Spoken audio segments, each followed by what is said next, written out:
The In Conversation podcast series with author Nigel Beckles. Welcome to the podcast. Get ready for takeoff. Welcome back to my In Conversation podcast series. My guest for this episode is a well-established UK comedian, Rudi Lickwood. Greetings, Rudy. Welcome to my podcast series. How are you? How am I? Well, at the moment, I ain't too bad. I'm on 2020. We're currently on lockdown. We're into our 11th week, actually, which means that I'm broke. Oh, dear. So are you saying you've been on lockdown for 11 weeks? You've not been anywhere? Well, the thing is, I haven't been able to perform. I haven't been able to get up and work because no social gathering is allowed. But according to Mr. Cummins, the gentleman who told everybody that we should stay at home, I actually listened to what he said. So the only times that I've been going out is either to buy food, to buy some cigarettes, and then come home. That's what I have been doing. I have not been anywhere other than that, really.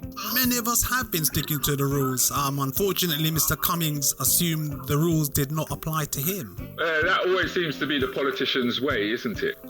Really.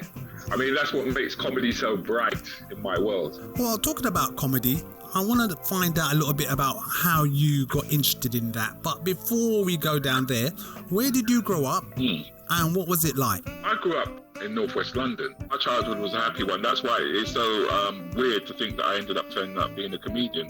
That just happened by total accident. It was not something I ever thought I was going to do, and thought I was going to be an electrical engineer. It was through my dad, actually, that I ended up doing my first performance, and that was at a fancy dress competition, where you had to come dressed up as a character of some sort. And my first character that I ever played was a postman delivering letters at my school assembly. And I found that comedy was something that I didn't realise that was within me, because the following year, when they decided that we were going to have a fancy dress party, I decided to come along as the milk tray man. Do you remember the milk tray man? He used to deliver chocolates, the milk tray chocolates. He would dive through the water, he would climb up walls. Wasn't he kind of based on James Bond? That's right. That's the one. Well, I decided that I was going to come as the milk tray man, but the only thing is I dressed up in bandages. Okay. Because I wasn't very good at it. I came second in that one, which was really, really good. I really enjoyed that, but I didn't know that it was actually the beginning of me beginning to like comedy. So in your early, younger years, which comedians did you watch and admire? As a comedian, I liked people like Dick Emery, believe it or not. Dick Emery was a great big fan of mine. Mike and Bernie, I used to watch Mike and Bernie back in the day. I used to sit down and watch the Comedians and the Wheel Tappers and Shunters Club, where they used to actually just have an individual stand up with a mic and talk. But I actually started out as an Eddie Murphy lookalike, which was by accident working in the Waverley Hotel. Did I meet a famous musician by the name of Art Blakey. He was a jazz musician, and he told me that I looked like Eddie Murphy. And I had no idea who Eddie Murphy was because Trading Places had not come out yet. And it just so happened that weekend I was at my godbrother's house, and his next door neighbours brought over this videotape. And on the videotape, it had Delirious. There was Eddie Murphy performing live on stage. And that was the first time a stand-up comedian made me laugh from the beginning to the end for an entire hour. I mean, anytime I used to sit down and watch the Comedians or the Wheel Tappers and Shunters Club, there was always these little snippets of sketches that we used to watch. Whereas this was just Eddie Murphy standing up, just telling jokes. And they weren't even like set up and punchline jokes. There were antidotes, there was him mimicking, there was him using the list of three. He was using all these techniques, different types of techniques. And because Art Blakey told me that I looked like this famous comedian, and I remember going back to work and we were all talking about it in the back of the kitchen, that some of the staff who used to work in the kitchen and the hotel staff, they were actually out of work actors, and they told me about lookalike agencies, and I was like, lookalike agencies? What are you not talking about? And they go, yeah, there are agencies that employ people to go to events dressed up as a character. And they took a picture of me in the back of the Waverley Hotel and they sent it off to the lookalike agency, as it was called. And I later found out there was another agency called Susan Scott. And they sent these photographs off to the agency, and the next thing I knew, I was promoting Beverly Hills Cops as Eddie Murphy, and that's where my lookalike career started. So for about a good 4 or 5 years, I was traveling the world. I was traveling up and down the country as an Eddie Murphy lookalike. Anytime Eddie Murphy came out with a film, I was asked to appear. So when he came out with like Coming to America, I was asked to go around to all the owl prices in the UK. Most of the owl prices in Europe, because they used to sell videos then. We used to have Betamax and videos. Now everyone just does downloads. We never had downloads back in the day. You had to have a video recorder. And I used to go to a shop called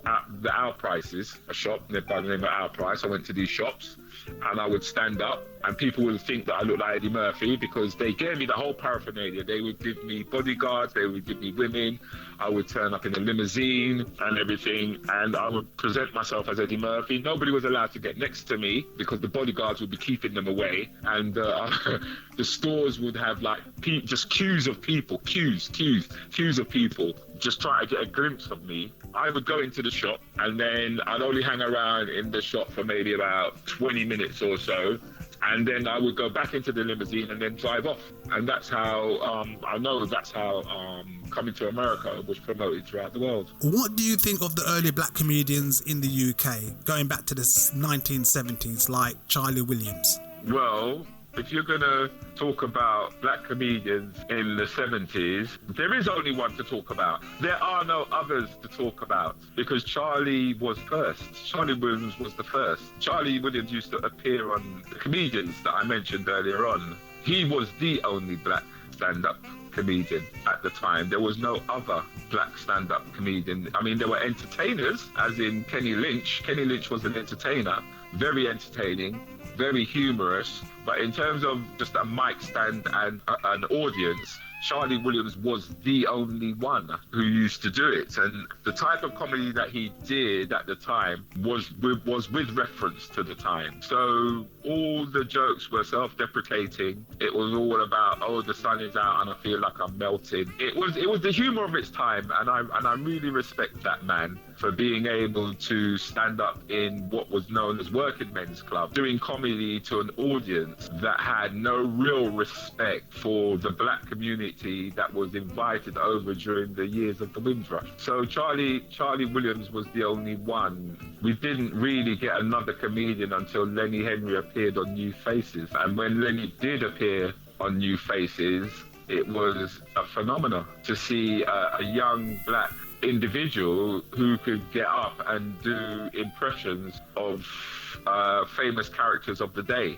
So Lenny Henry became the face of what was seen as black comedy for at least 20 years. So it wasn't until we got into 1990 did we start to see any kind of explosion of black British stand-up comedians taken to the stage. And that only happened because of a man by the name of Donald Mack, who put on a comedy show down in the Albany Empire, which gave us the likes of Curtis Walker and Ishmael Thomas, Leo Muhammad Chester, Felicity Ethnic, which at the time Felicity used to perform with another young lady, and they used to call themselves Ethnic and Minority. We used to have a sketch group called M&M Society. So it wasn't until the 1990s that we started to see faces started to appear. And that's when I myself began to look in the direction of actually doing stand-up comedy, because remember, I was just a lookalike. I wasn't a stand-up performer as such. It was great going around impersonating somebody, but it was totally different when you get up on stage and you start talking about your own experiences, because the alternative comedy scene took off, where there was no sexism, no racism was allowed, and the jokes were not of a format of set up on a punchline, but it was more about observations that was taking place in life and ironic situations that somebody could find themselves in. I just want to touch on what you said about racism, because back in the 1970s and 80s, was there not a tendency for black comedians to perpetuate black stereotypes to entertain their white audience? Right. When you're a comedian, it's not a case of perpetuating stereotypes. We don't look at it from that perspective. You're talking about white comedians when you say that, because the derogatory remarks and the taking the piss out of black people was done by white comedians. The type of comedy that Charlie Williams was doing was called self-deprecating. That means that you're taking the mick out of yourself, yes, at the expense of being black.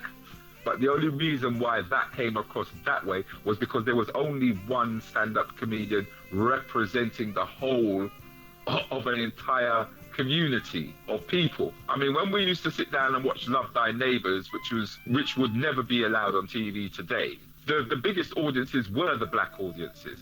And the reason for that was because Rudolph Walker was allowed to give as good as he got. So we used to see the backwards and forth, which was at the time they used to call it banter. Yeah, it's not allowed today. Yeah, you can't have a go at somebody because of their colour today. It's not allowed, right? And rightfully so. But at the time, at least we could see that Rudolph Walker had a voice. So he was giving as good as he was getting at the time. Whereas when it came to stand-up comedy, the comedy was, when it came out of white comedians' mouth, the butt of the joke was always black people. It was always looking at us in a negative way. And for Charlie Williams to survive in that type of environment, his comedy was self-deprecating. But at the same time, I'm going to say to you that it was funny, because the man was a very funny man. Now, if white comedians do self-deprecating comedy and they take the piss out of themselves, everybody's fine with it. But the difference is they don't take the piss out of themselves for being white.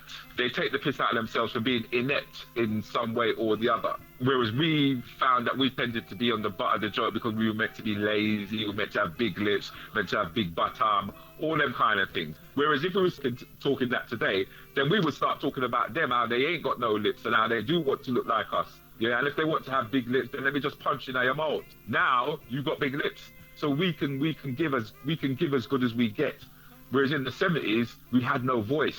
We had no voice. So I respect Charlie Williams for being able to survive in that climate at the time. So where do you get your ideas for your jokes from? Everyday life. Most of the jokes that come around are from everyday life and life experience. You know, it's like we've got the NHS, or as I like to call it, the Negro Hospitality Service, set up in the 1960s. Now, for me, that's a very funny joke, because we're talking about the NHS, but we know that it's predominantly staffed by ethnic minorities. So who does the NHS really belong to? Does it belong to the British people, or does it belong to the people who work in it? So I say it belongs to the people who works in it, the Negro Hospitality Association. I love that kind of joke. So I get so that's where I find my joke. That's how I find them. I find them in the everyday mundane things that we do and that people can relate to. Because sometimes, depending on what class you come from, sometimes you get certain comedians who come on stage and you don't understand you can't really relate to what they're talking about, because they're from a different class, or they're coming from a different race, or they're coming from a different culture. But the thing about being black British is that I've always had to adjust to the English. So I know more about English people than they know about me, because I've always had to adjust to live in their society, which is fine. I was born here, I'm black British and I'm proud. But so being able to find that middle ground of talking about things that everybody can understand is quite easy for me, because I've lived it. How do you know if your audience is going to find your jokes funny? You don't know if your audience are going to find your jokes funny. It's not even about whether the audience are going to think they're going to find my jokes funny. The point is do I think what I'm saying is interesting enough or amusing enough that people will want to sit down and listen to it? And because funny is not something that can be measured, the responses that audience gives you tells you that you've hit something that is quite humorous or that they may find funny. As time goes by, and after working what is known as a routine, a stick set, you begin to work out where the funnies are in what you want to talk about. So you could be talking about an experience of walking 3 miles and talk about all the things that you saw along the way. And if I'm going to talk about all the things that I saw along the way, there's a strong possibility that I may come across something that you have observed but never thought about talking about and find humorous. That's how I look at it. So an audience comes along a journey with me, and the journey that they normally come along with is a 20-minute journey. And that 20-minute journey is based on the 25 years of experience I've had in this business that is surrounded within a premise of humor that's going to create laughter. So I'm a professional at what I do. So back in 1991, you became involved with the Real McCoy TV series. How did that come about? The Real McCoy really came about because we had a show by the name of the 291, and the 291 was one of the first Black British shows that was broadcasted on TV. And it was the success of that show that a gentleman by the name of Charlie Hanson decided to put together a production company by the name of Monkey Game Productions, which then gave us the 291. It brought to the television screens and also to the black audiences at home the likes of Curtis Walker, Ishmael Thomas, Felix Dexter, Leo Muhammad, known as Leo X now, Llewellyn Gideon, and a sketch team was put together, Eddie Nestor and Robbie G. They became the sketch team for what was known as the Real McCoy, which was a sketch show. And they decided that in between the sketches, as well as having sketches, they wanted to introduce new comics to the scene. Now, by this time, I had started working on the alternative white circuit, and my agent was given a call, and I was asked to audition for the Real McCoy as one of their special guests, and that's how that came about. So, Rudy, what's on your bucket list? I have a really large bucket list, to be honest with you, but not all of it is to do with comedy, in truth. I mean, I want to learn more about Black history. I want to know more about what happened before 1492 and how civilization really got the basis of what it's got today, because obviously we're standing on that foundation. But with regards to comedy, I guess the thing that I now want to do is there are new ways of distributing and new outlets for comedy.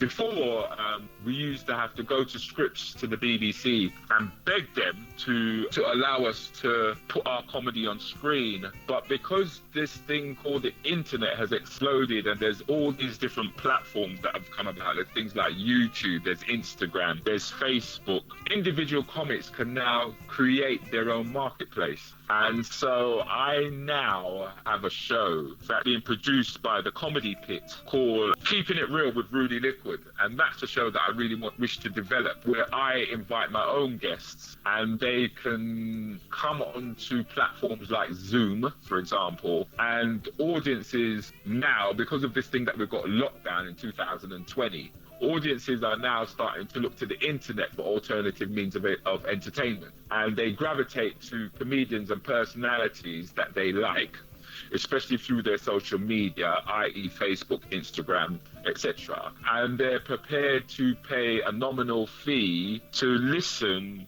to what it is you wish to do, and that's a platform. That's a distribution outlet I'm going to explore. That's what's on my bucket list.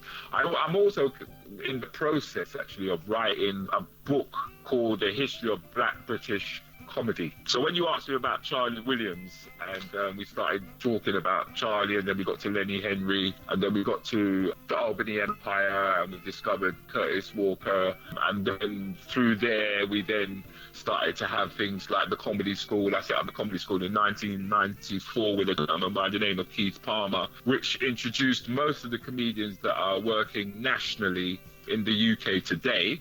And I want to talk about the explosion that's taken place with the internet and how the comedians that were taught through the Comedy School has taken hold of this medium, and they've exploded to the point where their comedy is now being seen globally, to the point now where we have certain comedians like the likes of Axel Blake who have sold their shows to the likes of Netflix. I think the biggest thing that I need to do right about now on my bucket list is write the history of Black British humour, because it hasn't been documented yet, and everybody's asking me to do it. So, Rudy, how can people contact you? Well, I suggest you don't, because my wife won't like it.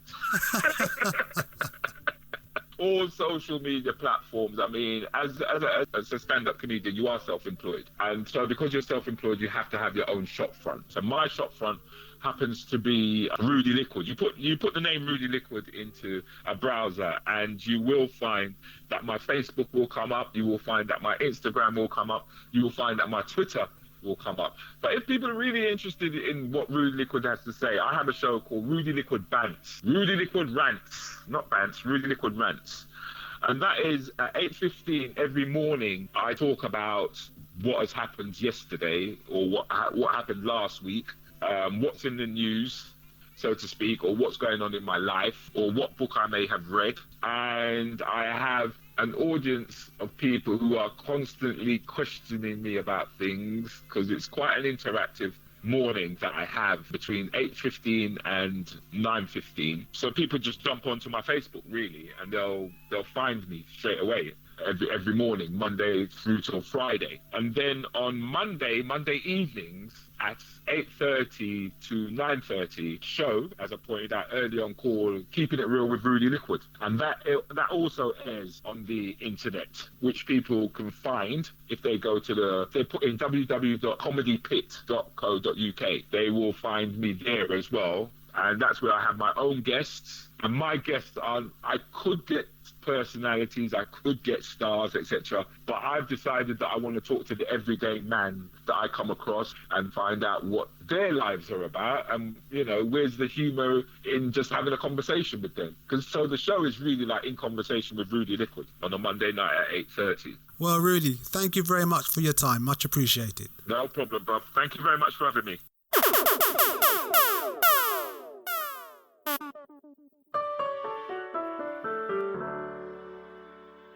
Thank you for listening. Please join me for another In Conversations podcast very soon for more interesting and entertaining discussions. Stay safe.